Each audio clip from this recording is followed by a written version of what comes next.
Am I the a-hole for kicking my son's girlfriend out of our house? My husband and I recently met my son's girlfriend for the first time. He's been crazy about her. Apparently they've been dating for a year before he decided to have her meet us officially. What he's told us about her all seems great. She just got her degree, was enjoying her job, and is family-oriented. I'm honestly just glad he's happy with her. My husband and I don't think he's ever been this into someone before, so I feel pretty bad about what I did. Last weekend he brought her over for dinner.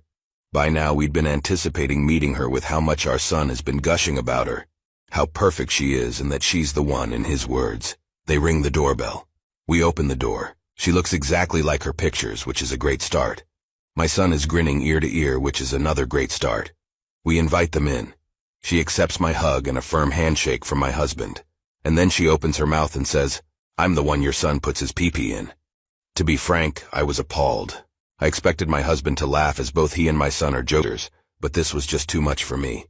Maybe I'm reserved, but of all things she could have shared about my son, she told us that. I looked at my face, and my husband knew how much I disapproved. Maybe I let my expectations get too high, and it's unfair to have them. But I reiterate, of all things to say to her boyfriend's parents whom she'd never met, she chose to say that. My son was amused at first, but when he noticed my reaction, his face dropped. I felt like he'd sold me the full package, everything he'd always been looking for in a girlfriend. I was too disturbed by the visual it put in my head, and it translated into anger.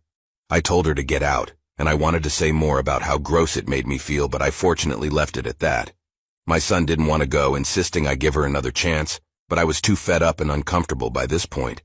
Even my husband, who has enjoyed his fair share of raunchy jokes, wouldn't let up. They left, and I immediately felt guilty. This was something my son had really looked forward to, and I feel like I took that away over a dumb joke. I tried calling to apologize, but he hasn't responded. My husband thinks she's the one who should apologize. I'm considering giving her another chance, but before I do, I need to get revenge, although I fear I will use violence.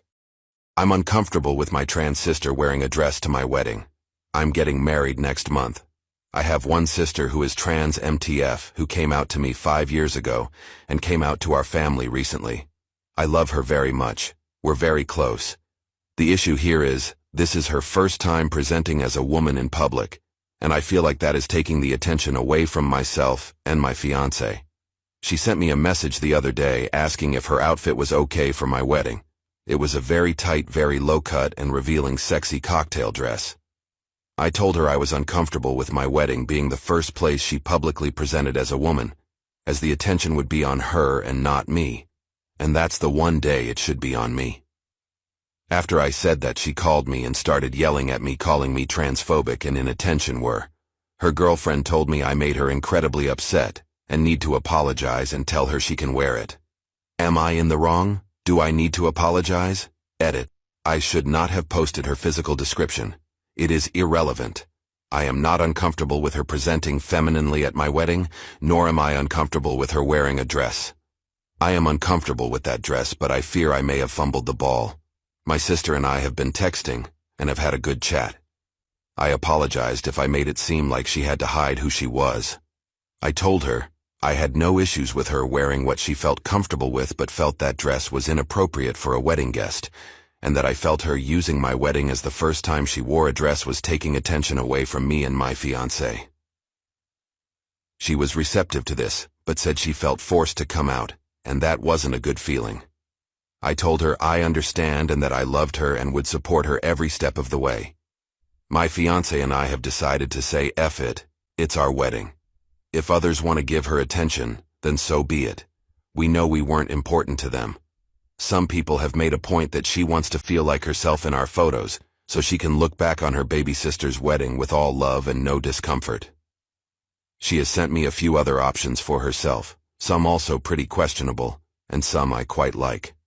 No dramatic showdown, just two sisters who miscommunicated and fought, like sisters do.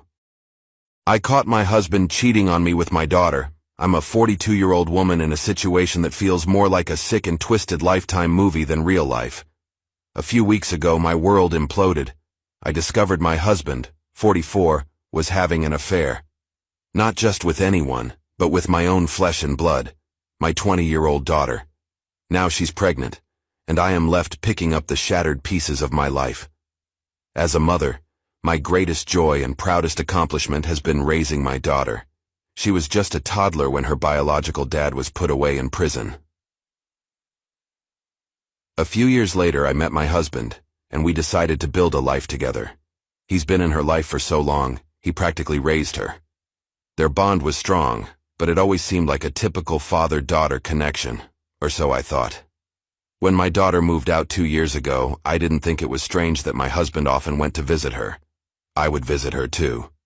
We were a close-knit family, at least that's what I believed. Life as a school teacher is demanding.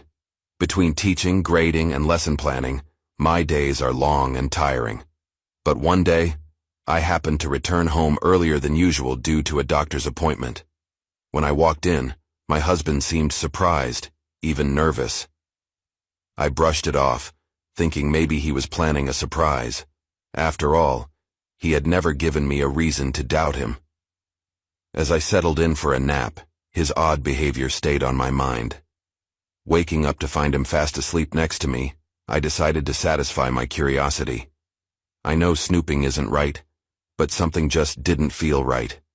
I checked his phone, and what I found was like a punch to the gut. Messages between him and my daughter. I know snooping isn't right, but something just didn't feel right. I checked his phone, and what I found was like a punch to the gut. Messages between him and my daughter. Not just casual chats, but explicit conversations. They were sharing intimate photos. And then, the message that broke my heart into a million pieces. My daughter revealed she's pregnant, and they were discussing what to do about the baby. I felt sick. The urge to confront my husband right then was overwhelming, but I held back. I haven't yet told them that I know. Instead, I'm trying to process this horrific betrayal, this unthinkable situation. I couldn't stand to be in the same house as him. So, I packed a bag and have been staying at a hotel. He thinks I'm out of town for a little while, and I dread the day when I have to confront this reality. To make things worse, we also have a 13-year-old son. He doesn't deserve to be part of this messy situation. So, he's currently staying with my mother. I told her that my husband cheated on me, but I couldn't bring myself to tell her who the other woman was. All I asked was that she keep my secret for now. I don't know where to go from here. I need help. Please. I need help, please. Today I messed up by accidentally revealing my boyfriend's mom as a cheater. I accidentally revealed that my boyfriend's mom was unfaithful by pointing out the fact that his older siblings, who both had the blood type AB, could not have been biologically related to their own negative father. I was an 18-year-old female dating my 18-year-old boyfriend Jacob at the time, and his father, who was in his early 60s, was a mechanic, and his mom, mid-50s, was a stay-at-home mom. They were a pretty typical white suburban family in the South, and I had asked Jacob if they could meet me, even though we had only been dating for a month. At the dinner, I met his mom, dad, older brother, older sister, and her newborn daughter. The dinner went well, and I was chatting about my volunteer work at my college's blood drive, to which his father explains that his doctor told him he was O negative and a universal blood donor. My boyfriend mentions he is also O, but his siblings casually mention they are both AB. I don't think anything of it because my BF had mentioned that his mom was married once before and was widowed. The following conversation went like this. I said, "Oh, that's really cool. You're a really rare blood type. If you don't mind me asking, is your mom's blood type A and your dad's B, or your dad's A and mom's B?" The older sister goes, "What do you mean, he's O?" Gesturing to my BF's father, I go, "Oh, I know, I was just asking about your bio father, but of course, you don't have to answer if you don't want to." I notice his mom get really pale, and it was in that moment I realized I effed up. The older brother goes, "What do you mean, bio father?" I just started profusely apologizing and said, "I'm sorry, I didn't mean anything by it." Then Jacob's dad got real quiet, and looking at his wife's face, he knew instantly. I took over to Jacob, who I think was starting to put the full picture of what was happening together. Jacob's dad asked, "Are you saying they're not my biological kids?" Because my wife swore up and down in marriage counseling that they were my kids and she would never cheat on me. Yeah, turns out she never had any kids from her previous marriage. Jacob's mom said, "I would never cheat on you. They are definitely your kids. Don't be ridiculous." Jacob's dad then turns to me and says, "Why do you think they're not my kids?" I tried to excuse myself because it was very clear the cat was out of the bag. And with a quick Google search from my boyfriend, he starts cussing out his mom. She starts to sob and apologizes over and over again. And I am forced to explain ninth grade biology to his father about the fact that the only kids he could have produced were with the blood type O, A, or B, but absolutely not AB. Jacob was the only one with the possibility of being his son. They all start screaming at one another. Jacob's older sister eventually leaves because her newborn is screaming too. His mom goes and locks herself in the bedroom. Jacob's older brother follows her screaming, asking who his real father is. My boyfriend is trying to figure out if his dad still wants to be their father. I eventually have a friend come pick me up. He broke up shortly after, but not after figuring out that none of the kids produced from the marriage were his, and they divorced soon after. I found out my boyfriend was drugging me every night. Last month, I noticed that something is off with my boyfriend. He was being too nice recently, like cleaning up his dirty dishes and being attentive to my needs. I would have thought this was a good thing if only I haven't caught him waking up in the middle of the night and leaving the house. I tried waiting for him to come back, but I fell asleep after some time, and the next thing I knew, he was back in bed with me. That morning, it clicked on me like I found all the pieces to the puzzle. That's why he was acting so nice. And recently, I would admit that we haven't had some sex, and I thought he just wasn't in the mood. Now I know why. He was having an affair. I was furious and heartbroken. I told my best friend, Natalie, all about it, and she was as heartbroken as me. She kept asking if I was sure about it. I mean, what other explanation it could be? He'll be gone the whole night, and he'll be back in the morning. What did he do? Buy some milk? I said to her that I have a plan.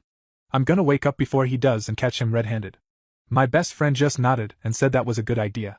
That night, my boyfriend prepared a nice meal for me, something he hadn't before, and I'm mildly surprised. I pretended not to know anything about his infidelity, so our conversation went normally. However, when we finally settled back in bed, I had fallen asleep almost instantaneously. My sleep was so good that I wasn't able to wake up at midnight. I was disappointed with myself. How could I have slept on it? What's weird was in the following nights, that kept happening to me.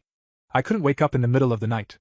I also tried staying up all night, but at some point, I would fall asleep. That is very unusual since I had been a night shift employee before. I didn't have this kind of trouble of suddenly falling asleep. Sometimes, I couldn't even remember what happened last night. My crazy brain thought maybe my BF was drugging me, putting something to make me sleep through the night. That's the only possible explanation I could think of. But then I asked myself, how did he know about my plan? My heart sank as I realized the answer to my question. Natalie, my best friend. I couldn't believe it. Why would she betray me? Is she my BF's lover? At this point, I was intoxicated with anger. I skipped dinner and only drank water from tap. I made sure none of my BF's drugs would reach me. My boyfriend was even persistent that I should eat or at least drink some milk. To me, that was a confirmation that he was indeed drugging me. I was about to confront him about his infidelity right then and there, but I felt a blunt force hit me at the back of my head and I was out. When I came to, I was tied up in bed and my BF was watching me at the corner of our bedroom. He was biting his lips and was pale as a sheet. What is this? I asked him. His eyes lit up when he saw me awake. He then ran to our living room and called for someone. My heart sank as I saw who it was. It was Natalie. I yelled immediately after seeing her. It was you! How fucking dare you! I shouted at her. Natalie asked me to calm down. It's not what you think. She kept repeating. I'm gonna kill you both when I get out of here. I kept trying to free myself, but to no avail. They used some of the thickest rope I've seen. Babe, listen to me, my boyfriend said. I'm not cheating on you. And certainly, Natalie and I have no romantic relationship. I get out of bed every night because I need to stay safe. Stay safe? I asked. Stay safe from what? From you, he answered quickly. What, Jace, it's near 3. We should get out of here. Natalie whispered. My boyfriend then took out a paint bucket and painted my hands and legs with red paint. I squirmed and yelled as he did it in a hurry. All the while, I was thinking, who is this person? Is this really my boyfriend? How could he do all of this to me? As if he could hear my thoughts, he kissed my forehead and said, You'll understand everything tomorrow, I promise. Before I could reply, he and Natalie ran away and I was all alone in our bedroom. I kept screaming for help, but I knew it was pointless. My mind was racing as fast as my heartbeat. My lungs felt like it was shrinking as I breathed for air. No. No. No. How could they do this to me? Why are they doing this? I kept trying to free myself, but I got exhausted at some point and lost consciousness. When I woke up, I was still in bed. But I noticed that the ropes that bound me last night were now roughly severed and my wrist burned like hell. As I looked around the room, I understood Jace. The floor, the walls, and the ceiling as well, were full of red handprints. My handprints. Today I messed up by misinterpreting my wife's horny text. My wife texted me a line from a Cardi B song to tell me she was in the mood. I thought she wanted me to bring cleaning supplies because one of the kids threw up. The other night my wife and I were getting ready for bed and being kind of flirty. I had to take the fattest dump, though, so I stayed downstairs while she went up to bed.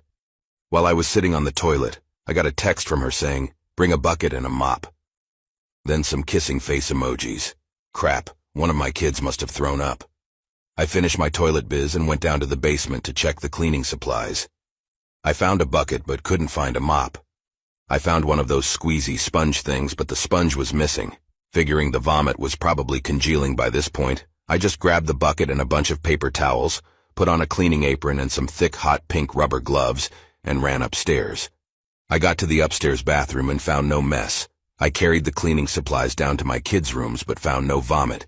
I went to our bedroom and found my wife lying in our bed under the covers. She asked what had taken me so long, and I said I couldn't find a mop, and where was the mess. She started rolling around in the bed laughing and lifted the blanket to unveil her legs spread wide open and her dressed in the sexiest lingerie. Suddenly I realized "bring a bucket and a mop" was a line from WAP, Wet Up Pussycat. My wife had been in the mood, and I had just spent 15 minutes looking for a mop in the basement, barging into the room, looking like a school janitor. She was laughing so much that the mood was basically dead. I did get the sloppiest head the next night, though. Waiters of Reddit, what's the worst first date you've ever seen? Good-looking dude, fit, clear-shaven, kind of looked like Jim Cantori from the Weather Channel, and slimmer.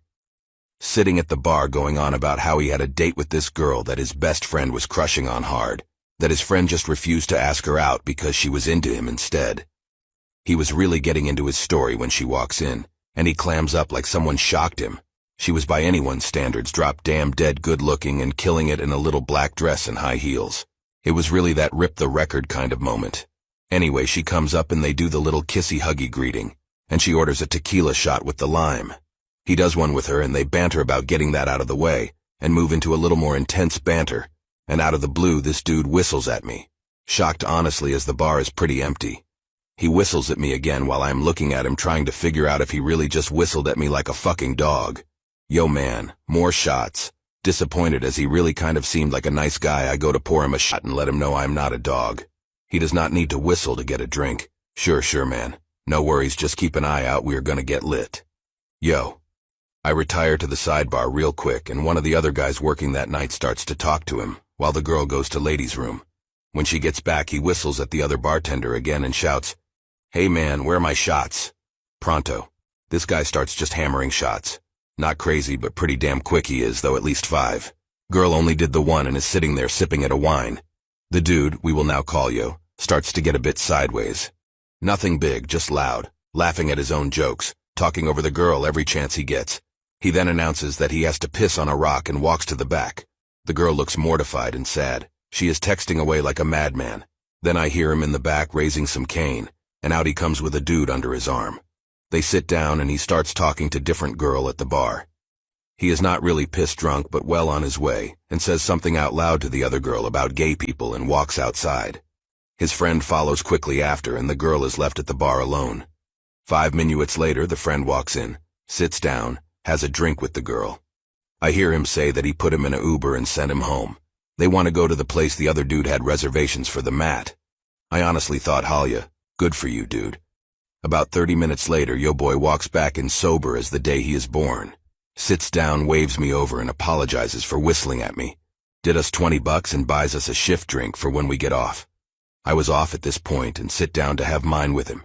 He lets me in on his game. He did it all for his friend. Got a half drum, played the fools, and called him to come save the day. Honestly said he is a better man for her than me. She is really just not my type. I was stuck between awe and impressed. They all came in about a month later, looked all buddy-buddy, the trio of them. That asshole whistled at me again, but I admit it was funny. What made you realize that most people are not very smart? I was sitting on a subway in Washington, and the guy in front of me, who was probably in his late 20s, was on the phone.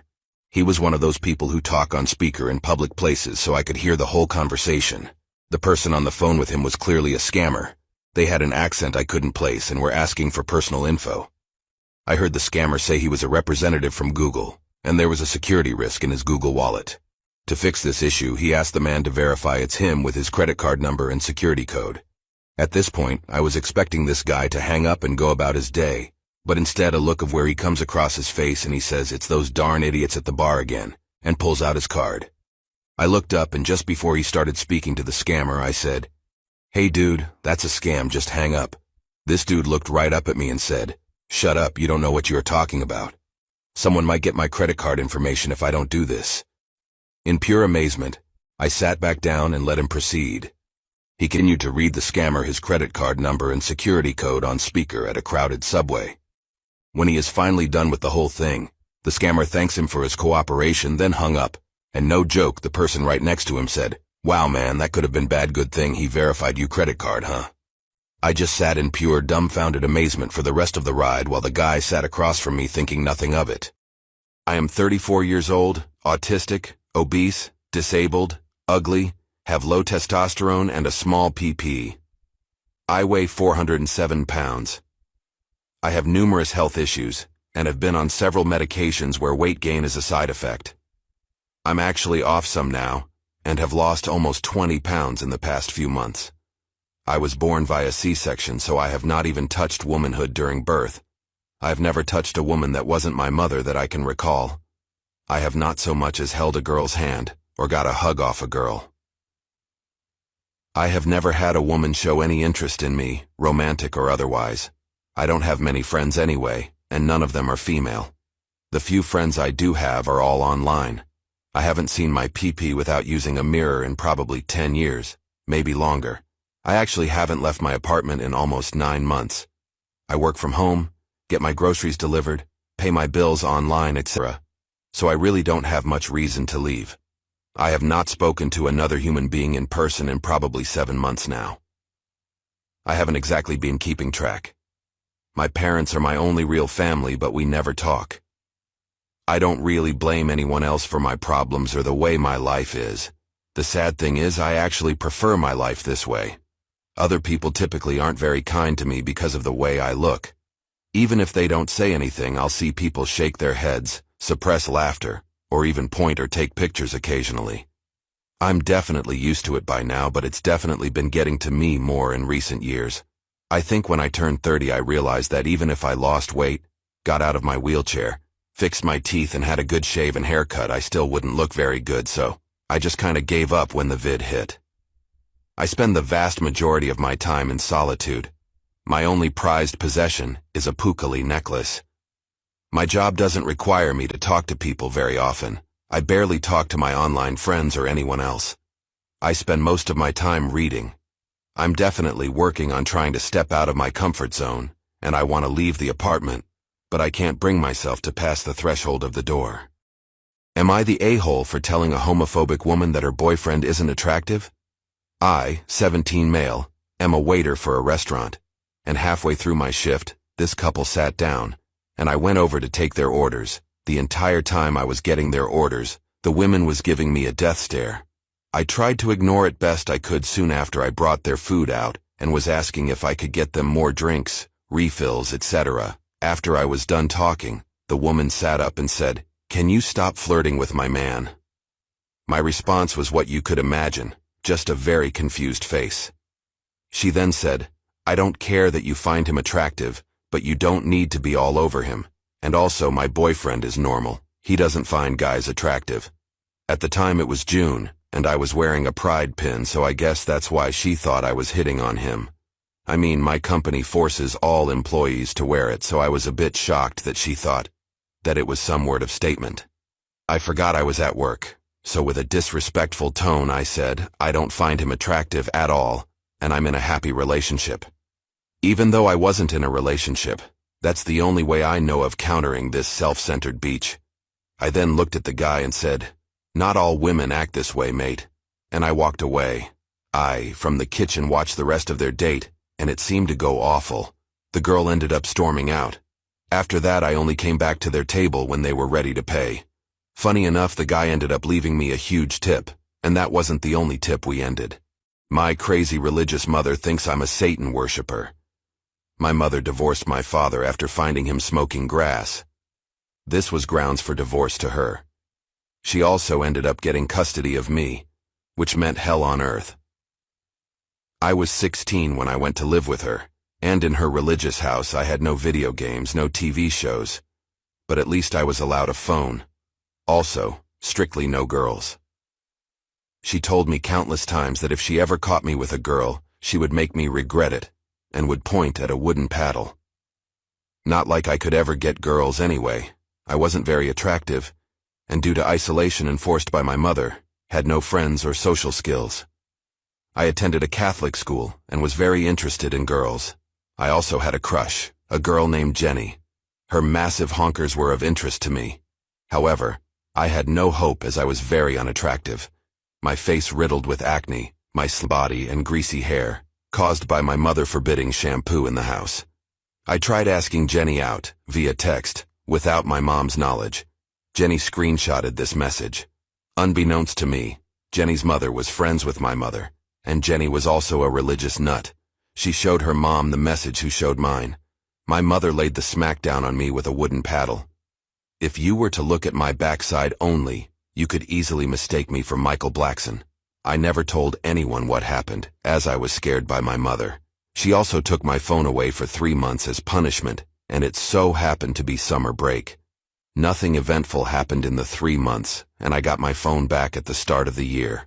When I came back, I noticed one of the boys in my class had gotten way more handsome, no homo, so I asked him how his face changed so much. He told me about a book with a skull on it, which makes you more handsome, called Facial Gains. That had my attention. He also told me that this guide was digital and I could easily hide it from my mother. This boy was one of the few people I could consider somewhat close.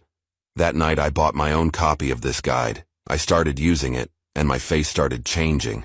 My mother noticed and asked me about it, to which I claimed I didn't know what she was on about. Well, after using this book for a little while, the changes on my posture, my face, even physique were a little different. My mother kept asking me and was really pressing the issue, but I never told her.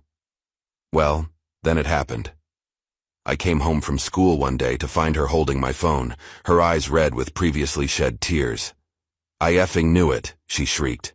"You're a Satanist. My son is a Satanist." I was shocked. No cursing was a strict rule in this house.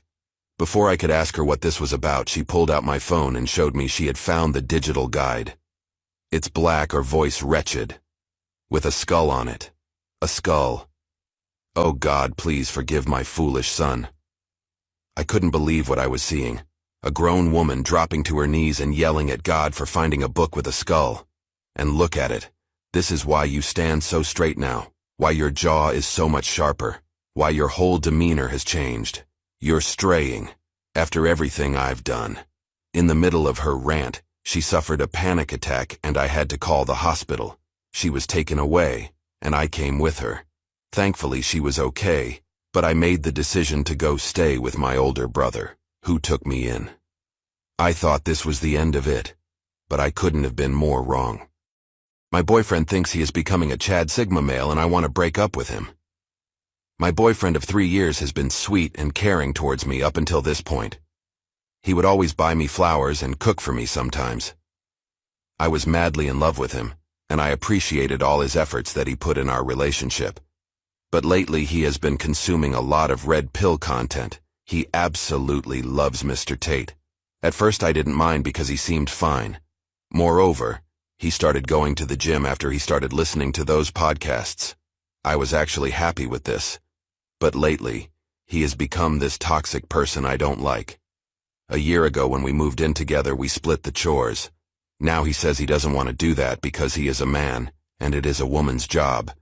He constantly says that I should quit my job because women are supposed to be submissive, and he is supposed to be the provider. I got angry and told him that he has the nerve to say that when he is living in my apartment that's leased under my name. That's the first time we had a huge fight.